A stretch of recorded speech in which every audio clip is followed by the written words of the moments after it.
Why can't I fire Because you? I'm your wife. You can't fire me. We in this together. I want the truth. You can't handle the truth.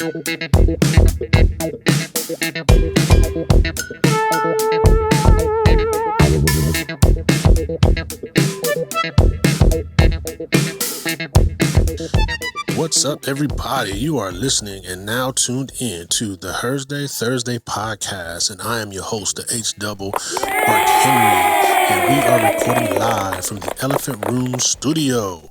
So whichever podcast platform you're listening to, make sure you like, follow, and or subscribe to this podcast so you can stay up to date to the latest and greatest in what we have going on here in the podcast world. Also, make sure to follow us on our social medias. Facebook and IG is at Two Harks, and on X or Twitter it is MSTAJ_HARK.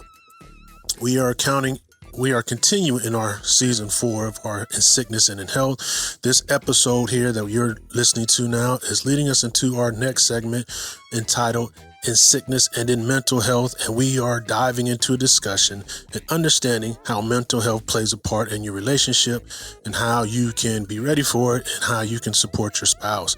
So I have an awesome, fantastic guest today, but before we jump into it, we have a word from our sponsor. Upgrade your style with unique, high-quality apparel from Sons of SP Phillips. Visit www.sonsofspphillips.com for a fantastic selection of designer and name brand clothing and accessories, perfect for any occasion.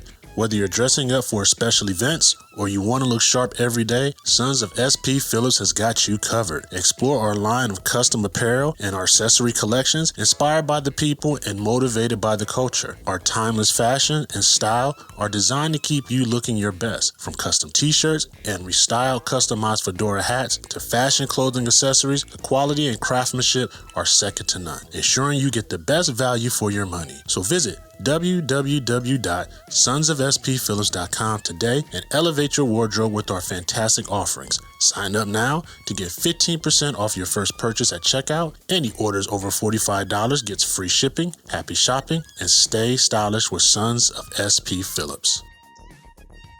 All right, so today we're diving in a topic that's pretty close to the heart of many relationships.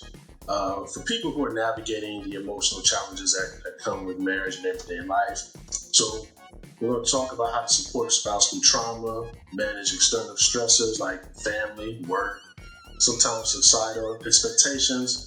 We might even touch on finances a little bit, and we might even get into how to keep the flame of emotional intimacy going when life gets a little bit tough. So with that being said, so if you listen to this episode and you know somebody else who might need some encouragement or some insight, please pass this information along. So I have a great host today who we talked previously, and we've already become family, and before we even jumped on here, we're just even more family.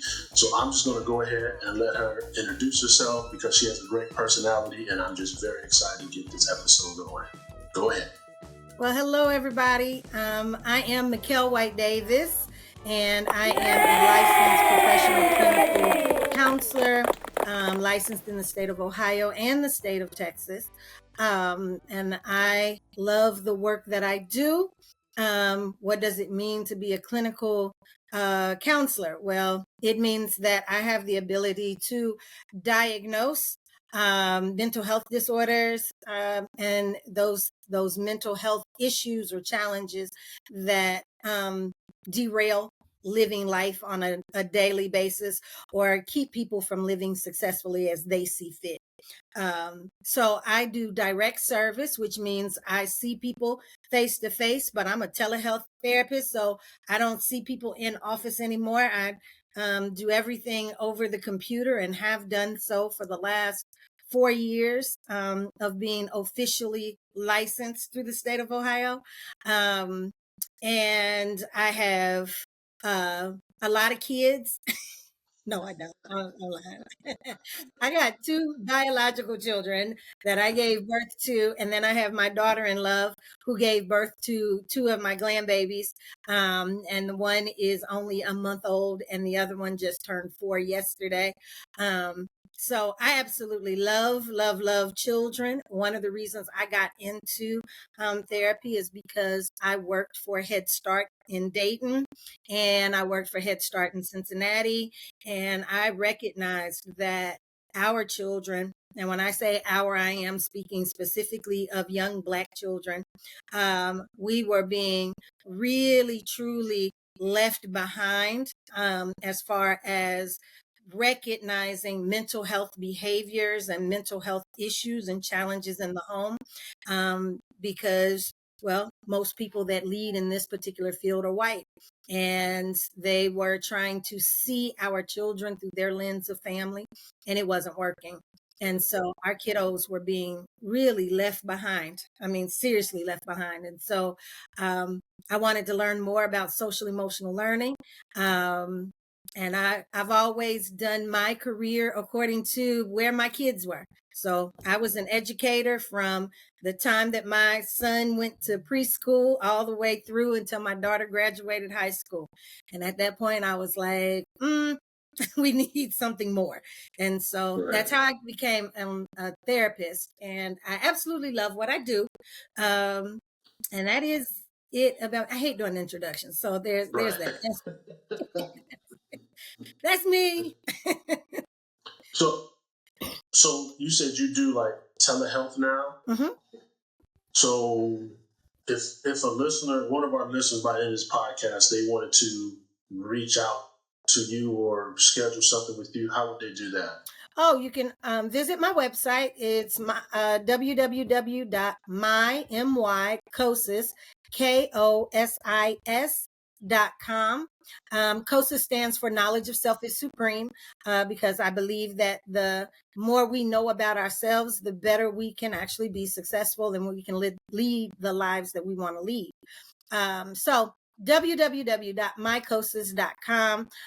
You can reach me via telephone, and that number is area code 614-407-4590. Okay, good. You take all major All insurance major carriers? insurances, private pay, sliding scale. I tell all of my clients that I am not in it for the money. I appreciate the fact that I get to make money doing what I love to do, but I'm in it to see people be well, particularly people in my community be well. So if you need help, you know you need help, and I'm telling you, every Black person needs help. Needs help. Call me. Because even if I'm not a good fit for you, I'll help you find somebody who is. Right. Awesome. Yeah, I agree with you when you talk about how our children are being left behind. I used to before all this, and many people know, I used to work for Columbus City Schools, and I worked in these special ed. I worked in special ed school, but these kids were. I don't even know if this is an accurate term anymore. They categorize them as emotionally disturbed. So that's what it was called then. So back then, I kind of like, that's kind of good. But under that umbrella, we had, autism, ADHD, a lot. We had a lot under that umbrella. So we were dealing with a whole school of kids, and our school was basically the setup was these kids who are not functioning properly in the regular school setting are sent to our school, and they had it set up three. We had a elementary, middle, and a senior high school. But working in elementary, I could say collectively, one of our goals was really to give the children a lot of love and a lot of understanding, and we really wanted to try to get them to transition back out, because once they come in, they get to a point where we feel like they can go back. We call it transition, and we put them in a transition room, and then eventually they'll go back.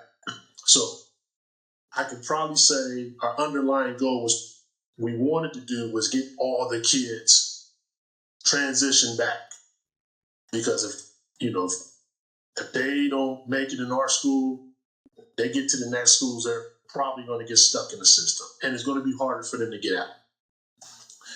So I, Um, and I know this is off topic but I love kiddos. I love the right. kids.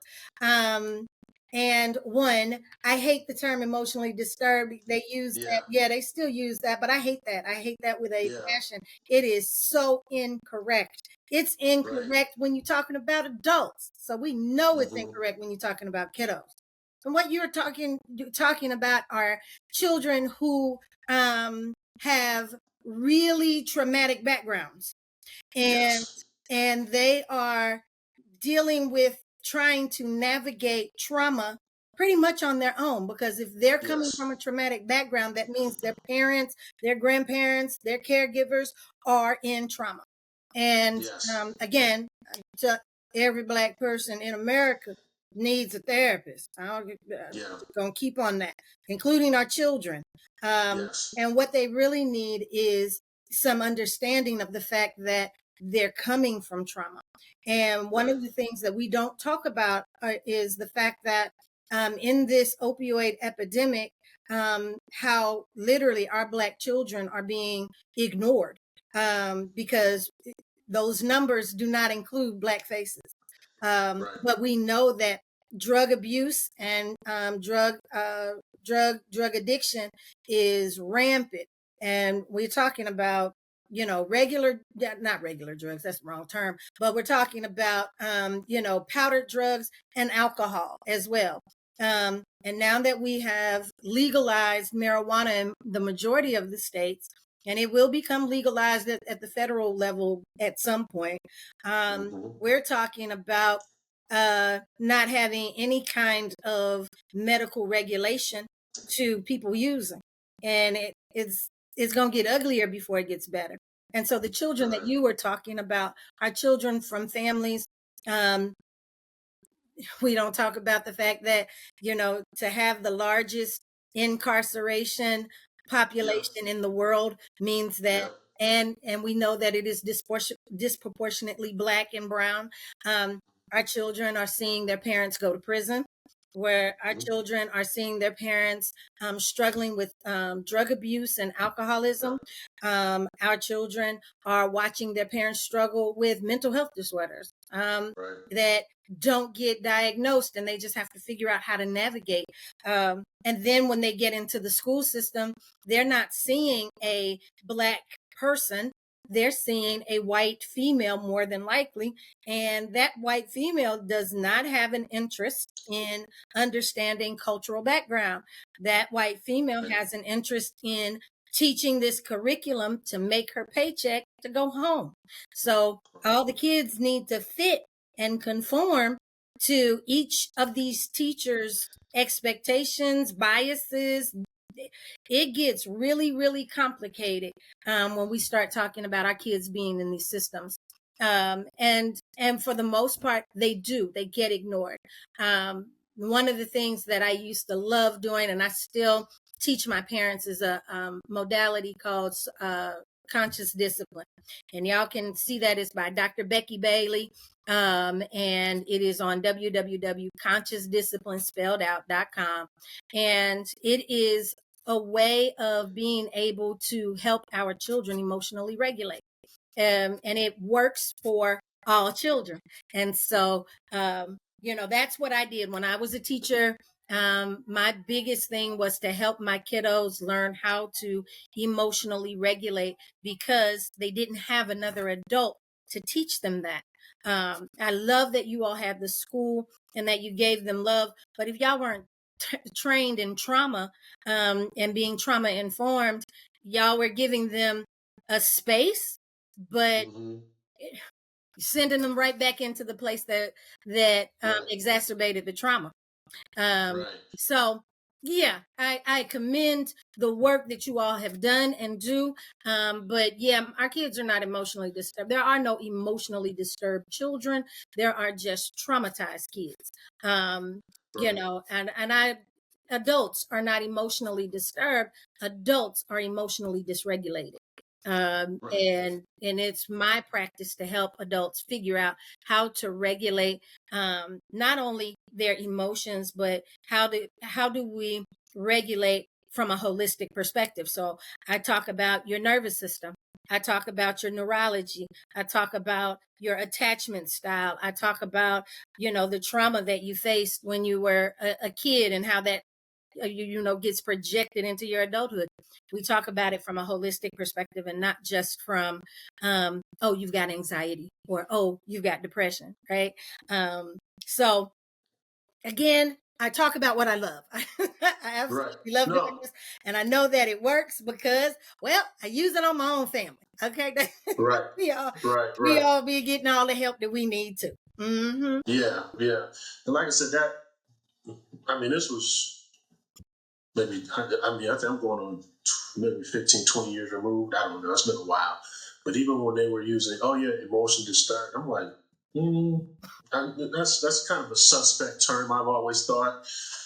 But, that's what we did. And I think I can speak for everyone I worked with that we worked very hard in what we did, and we tried to address as much of that trauma as we could. We created a lot of programs for the kids. I did a JET program, and I always brag about that. I did a JET program with my, I think I had fourth and fifth graders. Just understand the basic and we're off topic, but so what? But and I'll tell you this, creating that program was harder than teaching it, because I had the concept of it, because our principal, who was a Black woman, she got tired of the moniker that our school was getting as that bad school. And I guess she would get feedback, because people are not used to seeing Black men work around young children. So I guess she kept getting all this feedback. So she said, hey, I want y'all to start this program, because we've got to change the culture. We got to change the atmosphere around here. Absolutely. Because our kids were, there was a lot of hands-on. So, we had respite rooms and stuff like that. When, a kid would throw a table at you, and we have to, restrain them or put them in the room, stuff like that.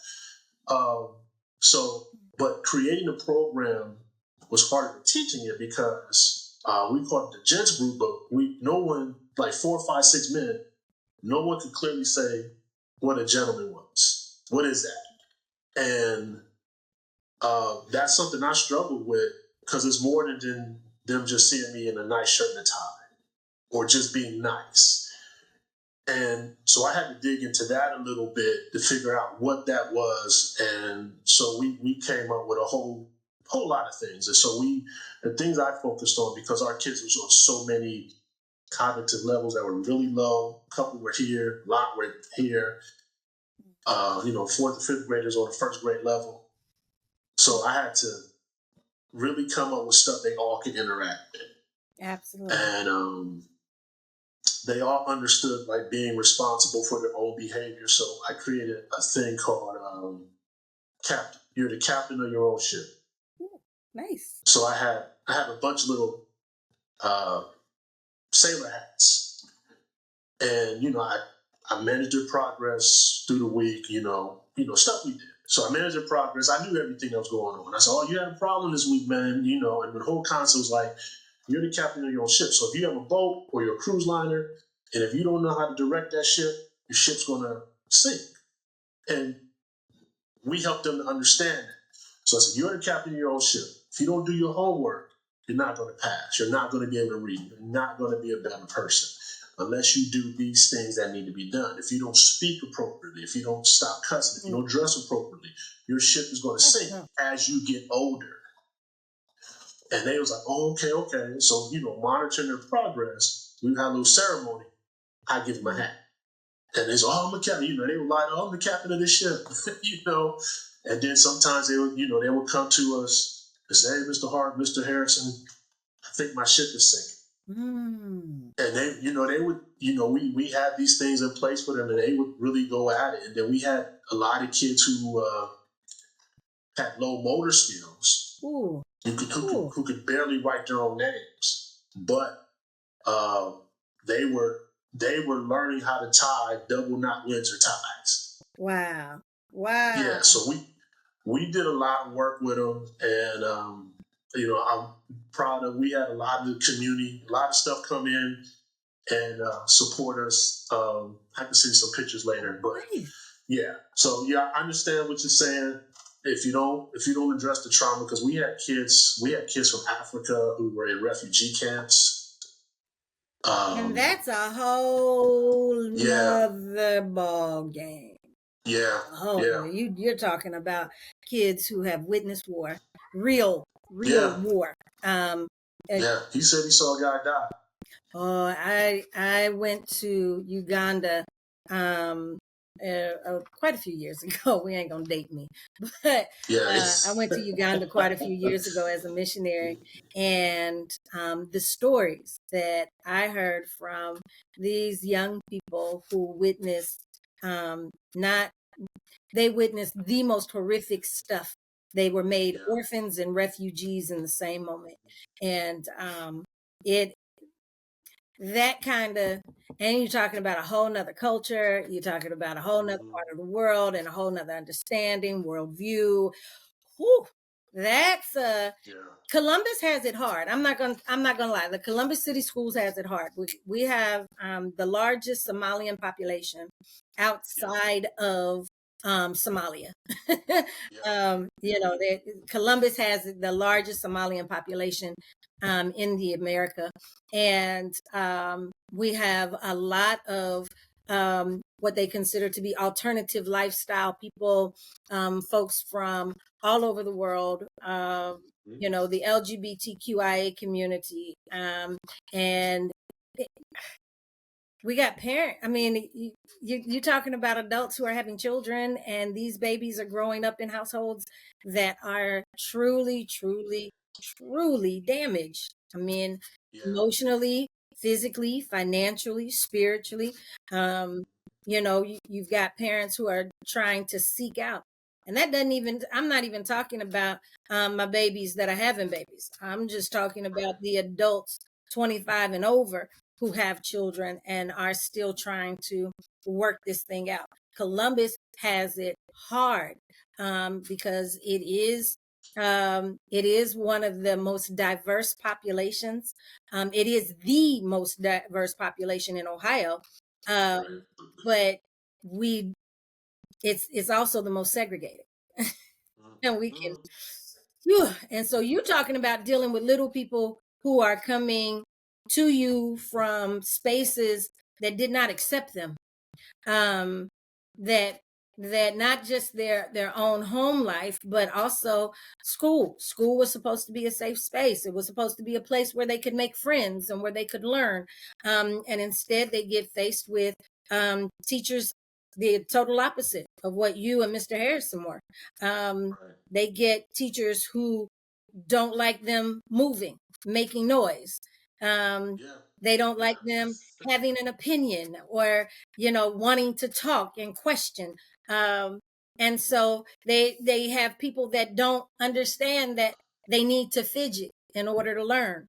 We've Yeah, got to meet their basic needs. We've got to feed them. We got to clothe them. We got to give them shelter before we can sit them down and say, hey, I want you to learn how to make these sounds with these symbols. Um, and we don't have that like that. The public educational school system is not set up for children that don't look like the teacher standing in front. yeah, um, so you deal with that. You got all of that coming in. You just think about how we herd these little people into these classrooms, and we keep telling these teachers we're going to add a couple more every year. And so you go from 12 to 15, and you go from 15 to 20, and you go from 20 to 24, and you haven't learned how to master the 12. You haven't yeah, learned how to establish culture in your classroom, which is why I push conscious discipline, because conscious discipline talks about how do we establish a culture called school family. And you can do it as small of a level as in a classroom, in a room, or you can do it as large as the entire district. But how do we develop for our kiddos a sense of safety, connection, and then problem solving? And you all have to get past You got to get past all the stuff that they have in their backpack, including the books and the papers. You gotta be able to help them to get past all of that before you can get to the place of developing a place of safety. So it's one of the reasons I got out of education, because it is the kids are easy. Setting up my classroom is easier. It's dealing with the adults that say, no, this is how kids are supposed to learn. And yeah, I just like, this ain't for me. And when you talk about the fact that, Black kids, particularly little Black boys, are either underdiagnosed, misdiagnosed, or not diagnosed at all. Instead of getting, a diagnosis of anxiety, having separation anxiety, they get diagnosed with ADHD. And when and I'm hearing some stuff that might offend some people, so I apologize in advance. But the research shows that in a classroom, a Black boy that has ADHD, that's restless, that's got a fidget, that interrupts people or doesn't want to wait to take his turn, that they are the ones that get punished. They don't get treatment. They don't get attention. They actually get punished, which is where we get the school to prison pipeline, because they get diagnosed with something and the teacher is saying, I don't like your behavior, change your behavior, when it's not there, it's not within their purview to change their behavior. We have to help them to understand how they actually present. What are some of the things? Kids come and they require us to teach them. They do. And they require us to teach them more than just, like I said, letters and symbols and sounds. They need us to teach them literally how to regulate. What do we do to when we're feeling anxious and we're feeling scared? What do we do to calm ourselves? We got to be able to give that to these little people. But again, Black boys, by the time they get to 4th grade, Black boys are considered grown men. And we have seen that in the state of Ohio. We've seen that, little Black boys cannot play cops and robbers in the park. That's dangerous for them because of how they are perceived. And so we get this whole ball of fire. And these boys don't deserve it. They don't expect it. They don't know how to navigate it. And then by the time they get to you in the 4th and 5th grade, they're ready to drop out of school. They're ready. They've already given up on learning. Like that to me never made sense. That by the time they get to high school, they are angry, really, really angry that nobody took the time to see them. Conscious discipline. There's a young Black man, and he is a conscious discipline trainer. And I believe he was living in Bronx, New York, and he was a senior in high school, and he was just he was failing everything, but he was just showing up so that they would not literally mark him off as truant and then cart him off to jail, right? And so he was showing up once every 4 days, whatever. None of the other teachers really gave any kind of concern for this young man. But he had this English teacher, and she had been trained in conscious discipline. And if you get the chance, go and look it up. It's on YouTube. His little story is on YouTube. Just look up conscious discipline. So it works as far as high school, it works beyond high school, but for even the most hardened little kiddo, conscious discipline works because it creates this sense that the adult has to be self-regulated and emotionally regulated in order to be able to help the kiddo become emotionally and self-regulated. You got to be self-aware. And so it teaches skills to the little people, and it teaches powers to the adults. And if the adults take it seriously, you can literally change the trajectory of a young person's life. And it literally, if you get it in a year, you get a kiddo for a year and you practice conscious discipline in that classroom, you've literally set them up for success for the rest of their school career. because you're teaching them how to regulate themselves. And there's no better way of doing that. But you got to be able to see them through the lens of them being people worthy of being seen, and not through the lens of your biases or whatever you grew up with or whatever they told you in school or whatever. You got to be able to see these little people as just that. They are little people, and they deserve our conscious attention. And discipline is not punishment. That is not what discipline is. Discipline is educating children that there are consequences to behaviors. And so how do we get the consequences that we want instead of behaving in ways that do not get us the consequences we want? And so it's a ball of fire. I don't care what nobody's like. This world, the world we live in, is on fire every day, all the time, because everybody needs to work through their childhood trauma. It's craziness. Yeah. Right. Yeah. We gonna light it up today. But before we do that, let's get this moment in shoes. Okay. So show us what you got, and we gonna jump back in this one. Okay, so the instructions were given favorite shoe, and then I was told that you and your wife are sneakerheads, and so Right. like I said, I ain't no sneakerhead. My kids are.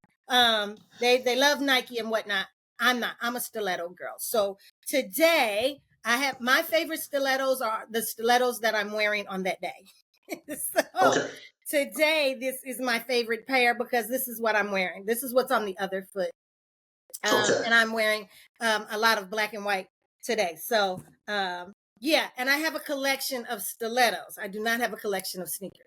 But my favorite pair of sneakers, and I wear these when I am traveling because my backpack matches. My favorite are these, the MK. Oh, you can't see it. Oh, I can see them because I got it on the wrong side. All right. So, this is my favorite pair of sneakers. This is my favorite pair of sneakers, my MK, because I got a backpack that matches, and I just think I look so cute when I'm going to the airport with my little black luggage and my little shoes and my backpack match. Yeah, I'm that girl. So that's my sneaker moment. Okay. So mine, I just bought these this week. Ooh. Okay, my son will probably want to run in here. So Vince Camuto. Is what? I think I said that right. Vince Camuto. Oh, yeah. Those are real fancy. Those are the Italian sneakers.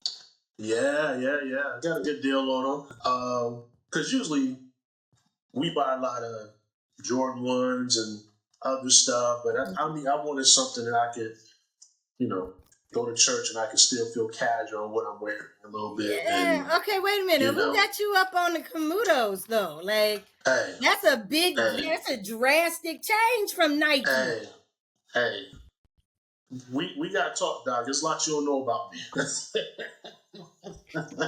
I get it. I love it. Okay. I got some style. I'm just in my long sweater today, but I got some style. You should see my muck straps. You gotta be that bougie. You gotta be the upper. Here's bougie, and then you gotta be up here to be able to do that Camuto. Like you can't just be. You can't be mid-level. You know. I'm a son of a preacher man. That's all I'm gonna say. Yeah. Okay. Now the story gets told. Okay. There you go.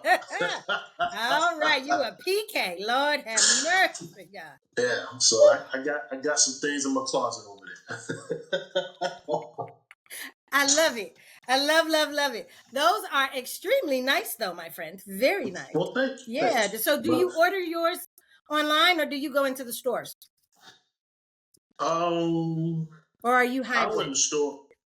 I went in the store on those. I will order some online. It depends, because I have so many. I don't need them right away like I used to. I got to get them right now. So I'll order shoes. I probably won't wear those for about a month or so. Oh wow. Okay. Yeah, because I gotta get out. I gotta get some clothes to go with it, so I can't just throw it on. That's the one thing I love about Black culture, American Black culture. I don't care nobody say it. It is Yeah. something about putting an outfit together. I And don't I know. start from the ground up. Yes. So whatever, my shoes, I said, oh, I got to find something to go with these shoes, and then everything is up from Yes. there. That is when I was little. That was summer shopping, summer clothes shopping, school shopping, and then Christmas. You got Christmas shopping, and then you had the Easter shopping. And Easter shopping was the best because Easter shopping dealt with everything from your head to your toes. Like everything had to be just so. And I love it. Pristine. I love it. I didn't tell you I was a minister in Ohio for a little for a little while. A pretty well known church down in Cincinnati, and yeah, that was one of the things that we could all agree on. Like, you know, I don't care what nobody say. We may have had the most horrific week, but baby, let's Sunday morning show. Right. We coming in. Right. Okay, it's a whole parade. We coming in. Right. So I love it. Well, thank you. I'm gonna tell my son, but no, I ain't. No, I ain't, because he already called me true. No, I ain't. Yeah, I got a pretty deep collection. I got some shoes I haven't even worn yet. I'm like, ooh, I gotta have these, and haven't even worn them. So I'm like, yeah, got to start. He has been buying sneakers for forever. What feels like forever, but I want to say probably the last 6 years. And every time he buys a pair, he's like, "No, I'm gonna sell these. No, I'm gonna sell these." Oh, I ain't doing that. He ain't sold a pair yet, not one. Yeah, I don't do that. What'd you say? No. Sometimes I'll buy. We are so off topic. What happens when people start talking to me? We're going to get back there. Sometimes I'll buy, like if I know we have a cruise or vacation coming up next year, I'll buy a pair of shoes today and won't wear them until that day. Oh, you got discipline. Okay. Yeah. I ain't got kind of discipline. I bought a pair of shoes that I won't let touch. See, this is the superficial side of me.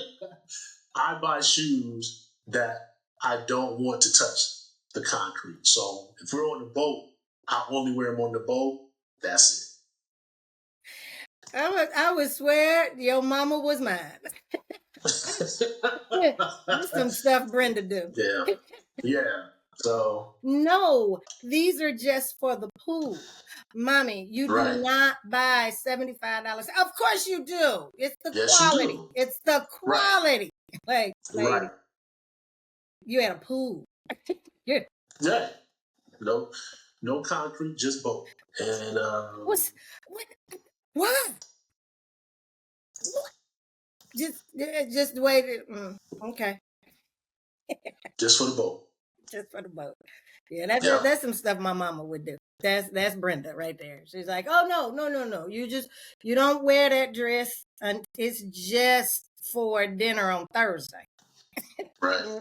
I bought a pair of Air Force Ones that are only for the Caribbean. How often do you go to the Caribbean, my friend? We try to go every year. We try to go every year. You know, COVID kind of slowed that down. But we went. June was our first trip. No. June was our first cruise since COVID, and I bought a pair of Air Force Ones that said West Indies on them. They were Caribbean themed. Where else are you supposed to wear those? Right. I walked around Puerto Plata, and they've been in my closet ever since. They only know Caribbean. So that's what the label says anyway. I mean, I know it don't say West Indies only, but I get it. Okay. Yeah. I get the mindset behind it. I do. I can follow with you. I don't know if I agree with you. Yeah, Yeah, like them shoes need to be worn. Like for real. Like you never know who you gonna inspire. Like, okay. And what they better be in Puerto Plata when I inspire them, because that's where I'm going back to, and I'll wear them down the street. So other than that, they stand in the closet. Take pictures of them shoes and post them somewhere so people can see you in Puerto Plata with your West Indies on. Yeah, that's me. stuff my mama does and my son does. It's like, no, my daughter will do that on occasion too. She'll be like, no, those are for a specific outfit, And unless I'm wearing that outfit to this space, we don't wear those shoes. That's right. I don't discriminate like that. If I buy a pair of shoes, I want everybody to see it. I want everybody to see my shoes. I want people to be like, oh my, where'd you get that? And once I get that, then I'm satisfied. I'm satisfied. Right. Yeah, and then it can go in the closet and sit for years. Yeah, Right. I don't care about that. I just need somebody to see my shoe and say something about it. So, that's my superficial side. Okay. Yep, I have a stiletto collection and a makeup collection. Now and Rihanna cannot rival my makeup collection. Like she's still growing. I got it. So yeah. I love this. I do. I absolutely love this. And I love the way that you actually talk about the different sides of self, right? That tells me that you are emotionally and self-aware, right? Yes. And that is amazing for a Black man in Ohio. Okay, so thank you. kudos. Thank you. Kudos. Yeah, I would say it's just, I don't want to say, oh, it's just common sense. I think that's vague, but it's something that I work. I think it's partly because my mom says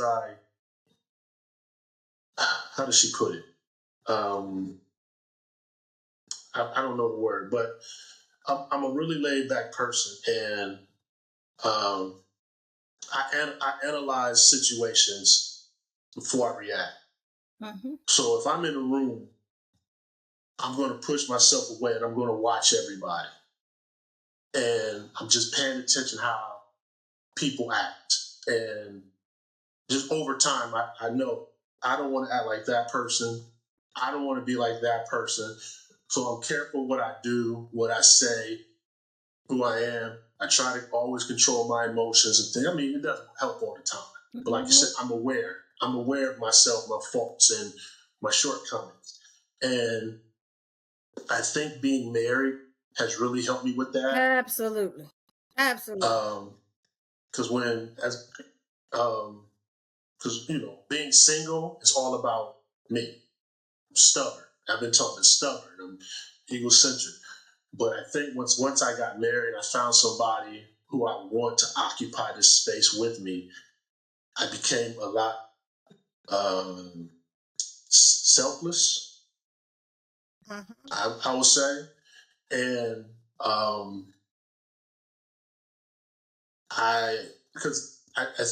this is just my thought. In a marriage, it's not all about me.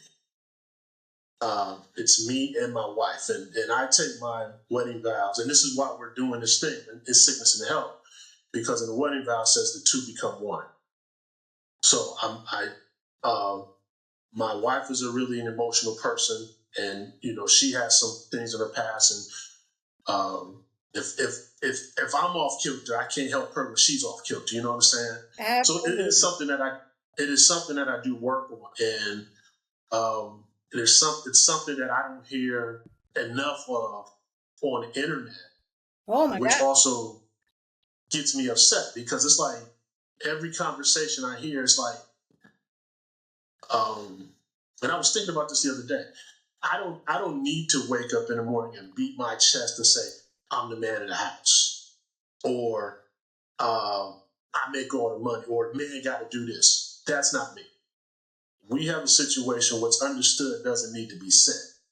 And I've learned that from my father, my grandfather, and but a lot of men out here haven't had the opportunity I had to have my mother and father being married, and I can watch that. I can see that every day. And, my dad went off kilter on me sometimes, but I know who he is, and I saw, and I especially as he got older, I saw these things, and I understood how to balance these things out and be aware of who I am, things like that. That's amazing. Because you said, I got to see that every day, right? Right. And it's not taking away from the fact that people make mistakes, that their humanity shows up. I mean, right. There are no perfect people, just right. Folks that are progressing. And you had really strong generational role models, male role models. There was a study, and I know you probably heard about it because they talk about it in educational systems all the time, particularly about young Black boys. And they talk about how there was this African herd of elephants, and they were young elephants, and the males had been slaughtered for their tusks. And so these babies were born, these young male African elephants were born, and all they had were the mothers and the grandmothers, and they were out of control. They were literally out of control. They were feral. They were fighting each other. They were literally killing each other. And there were some conservatives, conservatives. I can't say it, but it's the people that work on conservations. They recognizing this phenomenon, and what they did was they introduced several of the older males that they had in captivity. They introduced them into the herd, and it took. I think they said it took a complete total for a complete turnaround. It took 3 years. But it was in introducing these older males into the herd that these younger males began to calm down and actually mature. And so we understand that even in the animal kingdom, and I know people are like, oh my God, you're comparing folks. I'm not comparing Black children, Black boys to the elephant herd. I'm talking about the principle of having generational role models. When we have people that we can look up to, whether that's them not doing the right thing and us being able to say, oh, I don't, I saw how you got that and I don't want that. That ain't what I want. Right. Or it is, man, I like the way you present yourself. I want to know how to do that. It teaches us internally how to regulate ourselves, how to manage our own thinking and how we feel, right? So that when we do decide we want to get into an intimate relationship, we're able to establish ourselves on an emotional level that, I'm going to be honest with you right now, the last 2-3 generations of folks, Black, white, red, whatever, here in the United States, we don't have it. We do not have we don't have that kind of role model, and we didn't take that kind of learning. I know that my mom used to always tell me, because she did grow up in a household with her mom and dad, but it was a toxic relationship. And my grandparents stayed together until death do you part. And my mom would always say, I don't want to have the relationship that they had. So I'm not going to get with a man that does that. And I am not going to emulate my mother's behaviors in this way. Right. And so she was able to develop a whole nother way of being in relationship, but it never spoke to the trauma that she received growing up. Right. So she and my dad, they've been married for 51 years. But my mom is very vocal about the fact that they struggled a lot trying to find that connection, that good balance, and that good rhythm. And they would, be in a good rhythm for a little while, and then something would happen, and then they'd break it, and then they'd struggle and they'd stress, and and it was all of this back and forth. And I was like, man, this is one of the reasons why I do couples therapy, is because I was like, man, we shouldn't have to go through such a long learning curve to get to we here.